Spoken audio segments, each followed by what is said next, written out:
Saudara-saudara, sampai hari ini saya masih mempercayai Tuhan dengan segala skenario. Pergantian siang dan malam, kehidupan dan kematian, untung dan rugi, marah dan cinta. Di dalam semua itu, kita melingkar, menjalan, bahkan kadang terpampang adanya.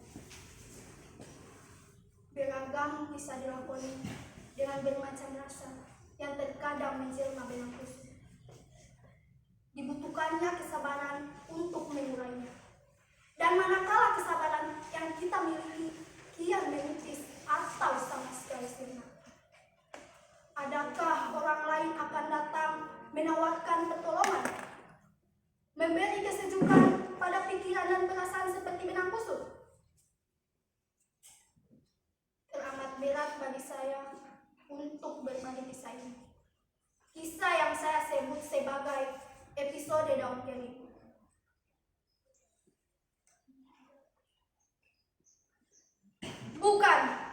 Bukan menyangkut sisi hidup gelap saya. Bukan, saudara-saudara. Akan tetapi hal ini melibatkan keluarga saya yang tinggal 2 orang. Papa dan Alvin, adik saya. Sejak kematian ibu, saya melanjutkan kuliah di Padang. Sedang Alvin kuliah di Medan. Sejak itulah Papa tinggal sendiri di Payakumbuh. Saya mengerti benar makna bagi kesepian orang seusia Papa. Oleh karena itu, saya mengunjunginya tiap bulan. Alvin pun saya kira begitu.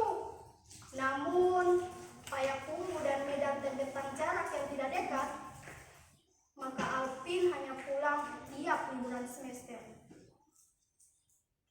Tetapi saudara-saudara, kepulangan saya kali ini sungguh-sungguh hampir membuat saya putus asa. Betapa tidak, baru saja saya sampai di depan teras rumah, saya sudah mendengar teriakan "tidak!" yang sangat begitu keras. Saya yakin itu adalah suara Papa. Saya jadi tertegun mendengarnya, lalu mengintipnya lewat lubang kunci.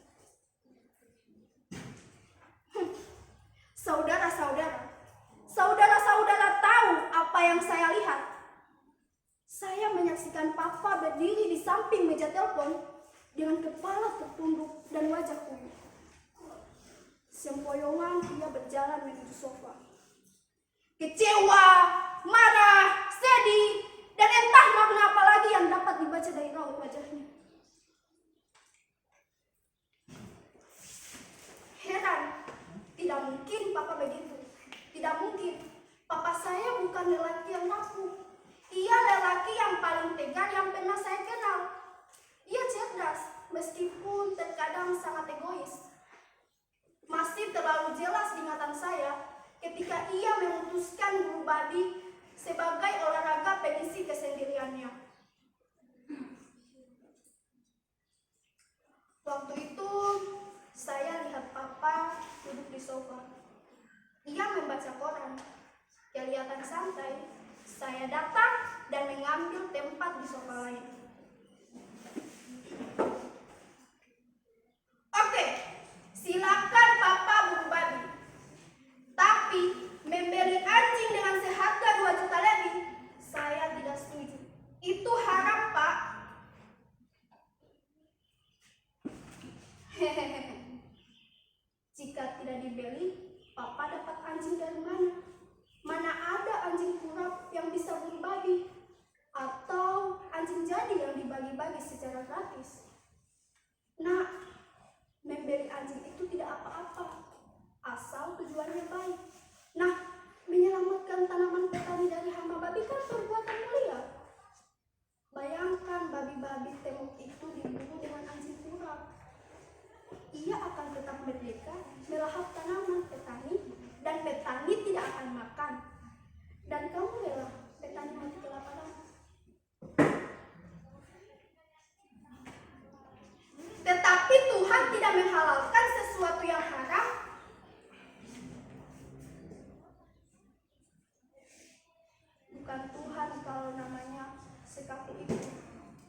bukankah kamu pernah bilang begini? Ad-daruratu tunbihul mahzuratu. Apakah kondisi seperti itu sudah datang? Menurutmu menyelamatkan keselamatan manusia bukan ukuran darurat? Anjing adalah anjing dan babi adalah babi. Najis adalah najis dan haram tetap haram.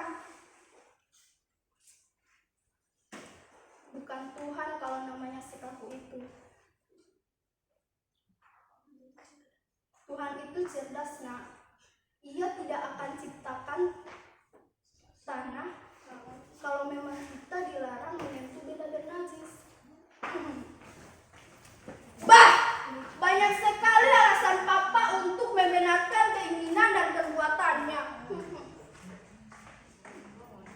Nah, saudara-saudara, bukankah apa yang saya saksikan di rumah tadi tidak masuk akal? Sisi orang yang selama ini tega, tertunduk lesu dan kuyup. Ini tidak masuk akal. Apalagi setelah itu, saya lihat Papa menangis. Menangis? Papa menangis? Hah? Tiba-tiba saya dorong daun pintu yang ternyata tidak terkunci. Papa terkejut melihat kedatangan saya. Ia segera memburu saya. Dipeluknya saya erat-erat. Begitu erat, saudara-saudara.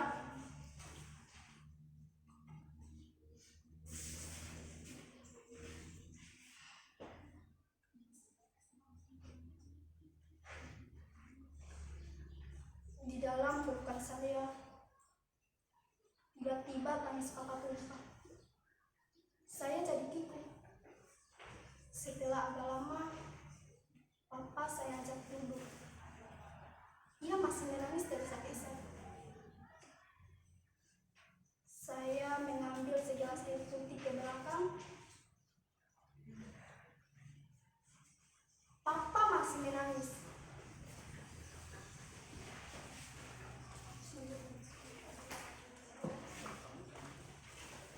Sampai malam itu, saya masih menganggap Papa sosok yang tega. Tidak rapuh, apalagi cengeng. Saya punya banyak alasan untuk anggapan ini. Pernah suatu ketika, saya iseng-iseng mengikuti Papa berbadi. Maksud saya untuk mendapatkan sebuah titik lemah Papa agar berhenti membeli anjing yang konon didatangkan dari Jawa. Tetapi bukan titik lemah yang saya dapatkan, melainkan noda hitam yang dicapkan kepada Papa. Saya tidak tahu bagaimana mengatakan bagian ini. Papa saya seorang kriminal. Ia menanam ganja di hutan itu. Dan burung babi rupanya hanya kedok buat mengelabui saya. Ketika itu, saya ingin lari ke tempat yang tak bernama dan entah di mana. Saya bingung.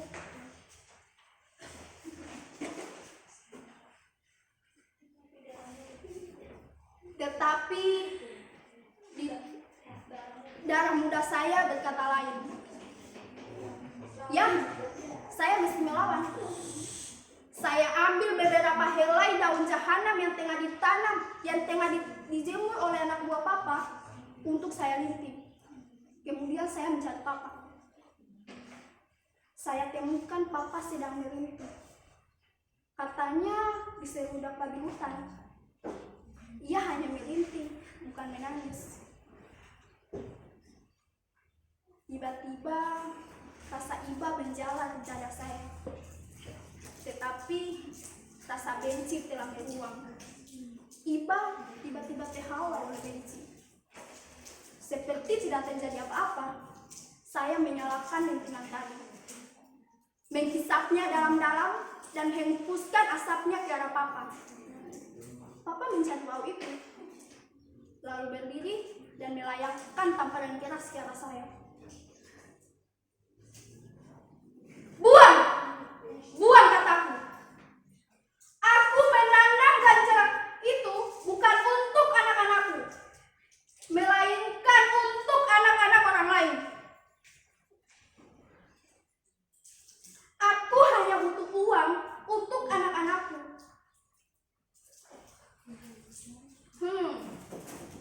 bangga jadi anak orang yang tidak memikirkan anak-anak orang lain. Aku bangga, Pak.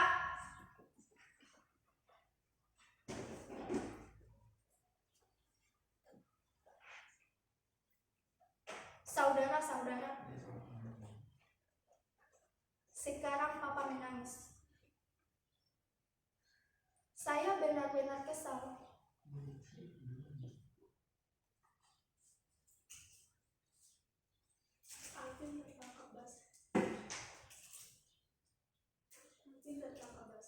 Alvin tertangkap basah menghisap daun jahanam itu. Daun yang tengah ditanam oleh orang lain yang tidak rela anaknya menghisap ganja. Mendengar itu, saya benar-benar kesal. Saat itu juga saya ambil ransel dan melangkah menuju pintu. Waktu itu saya dengar suara Papa memanggil-manggil nama saya. Tapi tak lagi saya hiraukan. Saya muak, sungguh-sungguh muak. Begitulah saudara-saudara. Saya terpaksa kembali ke Padang malam itu juga. Saya tak sanggup lagi menghadapi kenakalan orang tua seperti itu. Apalagi orang tua itu papa saya sendiri. Telah saya putuskan untuk tak menemui papa lagi. Bahkan di hari pemakamannya kelak, saya tak akan hadir. Saya tak bisa memberinya maaf. Tak bisa. Mungkin ketika saya bisa, mungkin sebab saya masih mempercayai Tuhan